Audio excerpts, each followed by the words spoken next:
Bonjour à tous et bienvenue sur notre podcast. Recueillir la parole des Français face au virus, c'est entendre des voix qu'on n'attendait pas, des profils auxquels on n'aurait pas pensé et parfois des témoignages surprenants. Celui que vous allez entendre en fait partie. Il s'agit d'une caissière qui travaille dans l'est de la France. Malgré le nombre de malades que sa région a enregistré et bien qu'à son domicile, certains membres de sa famille soient fragiles, elle a quand même décidé de continuer de travailler. Pas par sens du devoir, non, elle voulait garder un lien social et ne pas rester enfermée.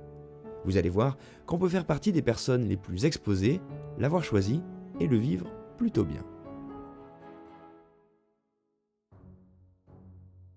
Moi, je m'appelle donc Sylvie, j'ai 50 ans. Je suis caissière et donc je travaille dans un hypermarché qui se situe à Baccarat, pas très loin de Nancy. L'Est de la France où vous vivez a été rapidement et très fortement touché par la pandémie. Comment vous avez vécu l'arrivée de ce virus? Ben, je regardais sans arrêt les infos. Alors, je sais pas si c'était bien ou pas bien, mais c'est vrai quand on voyait qu'il y avait de plus en plus de cas en Alsace, on n'avait pas de gants, on n'avait pas de masque, on n'avait rien, on était en contact du client comme d'habitude. Notre direction n'était pas pour qu'on mette des gants. Pour eux, ça allait inquiéter la clientèle parce que c'est vrai que beaucoup de gens prenaient ça à la légère quand même. On se disait, bon, c'est que les anciens qui sont touchés. D'ailleurs, j'avais pris la décision de ne pas aller travailler si je n'avais pas de gants. Ça, c'était une décision que j'avais prise, que j'en avais parlé avec mon mari. Et donc ça, c'était sûr. Mais la veille du confinement, tout a changé. Là, on s'est retrouvé avec des masques et des gants, des plexiglas. Et puis là, on se dit, mince, on a passé une étape. Maintenant, on travaille avec tout ça.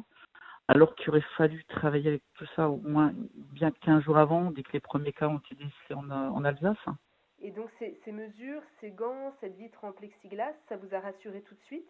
Il y a toujours le risque zéro n'existe pas, mais on se sent en sécurité, puisque voilà, on a ce qu'il faut, on change nos gants régulièrement, le masque on en a, donc pour l'instant, on en a fabriqué au cas où qu'on viendrait à ne plus en avoir. Et puis vous savez, quand on travaille dedans, nous en tant que caissière, on le prend un peu à la dérision, on en rigole, parce que c'est notre façon aussi à nous d'extérioriser tout ça, parce que c'est vrai que chaque client que vous avez, soit il vous parle pas parce qu'il veut pas, surtout pas que les postillons sortent, ou soit il vous parle, mais il vous parle que de ce virus. Donc on entend parler de ce virus tout le temps. Si on travaille pendant 5 heures, on en entend parler. Donc nous, entre collègues, on se moque l'un de l'autre, parce que donc avec les masques, on n'a pas les masques comme les infirmières, nous on a des masques qui font un peu en forme de pointe. Donc on ressemble un peu, on aurait des filtres à café qu'on se met sur le visage. Donc on s'insulte gentiment, de canard. Je ne sais pas si vous avez déjà essayé de parler à quelqu'un avec un masque. Vous pensez bien parler, mais en face de vous, il comprend rien. Franchement, c'est malheureux à dire ça, mais moi je passe du bon temps au travail. Et puis à force d'y être, on y est tous les jours. Franchement, on le voit plus comme ça. Si on n'avait pas ces gants, ce masque, ce plexiglas, ce serait des journées comme les autres.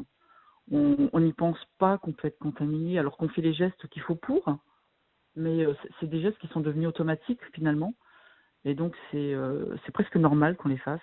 Et quel est le rituel quand vous arrivez au travail? Alors quand j'arrive au travail, bien sûr, je salue mes collègues, mais de très loin. J'arrive donc à mon casier. Alors moi, je fais systématique, je range mes affaires, donc j'ai rien touché dans le magasin.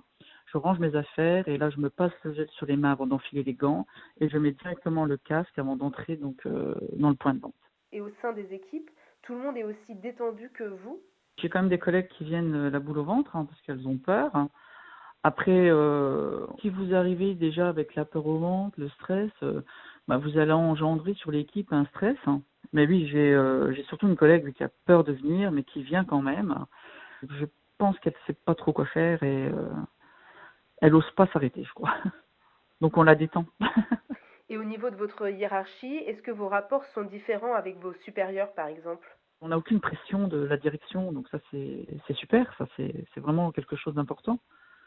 On n'a pas la pression à nous dire il faut faire tant d'articles par minute, il faut être comme ci, comme ça. Franchement, là-dessus, c'est super parce qu'on est quand même libre. On a le choix de s'arrêter, on ne nous oblige pas à venir travailler. On a le choix de s'arrêter, donc il n'y a pas de représailles, il n'y a rien. Même le patron ainsi que le directeur, ils l'ont dit à plusieurs reprises, c'est votre santé avant tout. Voilà, la seule chose qu'ils nous demandent, c'est de porter les gants, le masque, sinon on rentre chez nous. Et du coup, est-ce que les distances entre clients sont respectées? qui est vraiment bien, c'est qu'on est assez nombreuses, hein. Donc on n'a pas de queue en caisse. Donc quand il faut, on rappelle même, ça nous est arrivé de rappeler des caissières à la maison pour justement qu'il n'y ait pas cette queue qui se forme ou de devoir filtrer les gens à l'entrée. Parce qu'en général, dans un magasin, quand ça bouchonne, c'est en caisse que ça bouchonne. Et là, ils ont vraiment mis les moyens humains pour qu'il n'y ait pas de bouchon qui se crée. Et quelle est votre situation familiale? Vous êtes confiné avec qui? Je suis avec mon mari qui est au chômage partiel, hein, comme beaucoup de gens, ma fille de 14 ans. Et donc j'ai mon papa à la maison qui a 75 ans avec son ami qui en a 65. Ils sont confinés avec nous puisqu'ils habitent à côté de Toulouse. Ils devaient repartir le lundi avant le confinement et étant donné qu'ils sont tous les deux malades du cœur, on a préféré les garder avec nous. Donc on est là tous les 5. Votre père et sa compagne sont âgés. Est-ce que vous avez songé à arrêter de travailler pour rester confinés et les protéger aussi? La question s'est posée, bien sûr. Puis, franchement, un peu perso, je préférais continuer à travailler. Déjà, la première raison pour laquelle je travaille, parce que j'ai envie de garder une vie sociale. Au début, les premiers jours, sincèrement, je me disais, mince, si je le contamine, je vais m'en vouloir, quoi. Mais après, je suis égoïste quand même, je pense, de continuer à travailler par rapport à lui et puis par rapport à son ami. Mais j'ai ce pied dehors, donc voilà, je suis pas confinée à l'intérieur, j'ai le pied dehors, donc c'est égoïste de ma part. Mais par contre, j'ai instauré un rituel, donc c'est surtout mon mari qui me l'a instauré. Donc par contre, je rentre du travail, je monte voir personne, je me déshabille à la machine à laver, donc à la buanderie. Je lave tout mon linge tout seul avec du désinfectant et je monte directement à la salle de bain et voilà, je fais ma toilette des pieds à la tête tous les jours dès que je rentre du travail.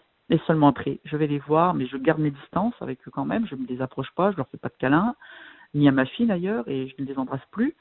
Voilà, donc je reste quand même, je prends mes distances à la maison quand même. Est-ce que les gens qui sont totalement confinés, soit votre famille, soit des amis, vous envient sur la vie sociale que vous continuez de mener, vous? Je crois pas, non. Non, parce que la plupart ont peur. Mon papa le prend très mal, ce confinement. Il accepte pas de pas pouvoir sortir. Alors ça, je pense que c'est du fait de son âge. Lui, ce qu'il veut, c'est sortir. Donc il l'accepte pas. Ma fille non plus. Elle commence à en avoir marre. C'est vrai qu'elle a une vie très sociale avec ses amis et tout. Donc là, heureusement qu'elles ont les tablettes et les téléphones. Mais oui, je crois que dès qu'on lève le confinement, on la voit plus, quoi. Donc, comment vous imaginez l'après-virus? Qu'est-ce que, selon vous, ça va changer? Déjà, on voit la solidarité des gens. Beaucoup de gens font les courses pour leurs voisins pour éviter qu'ils sortent, surtout quand c'est des personnes âgées. Donc, j'espère que la solidarité là va rester. Et puis que, surtout que les gens changent. Les gens sont moins individualistes. Il faut quand même que du positif sorte de tout ça. Ce serait bien.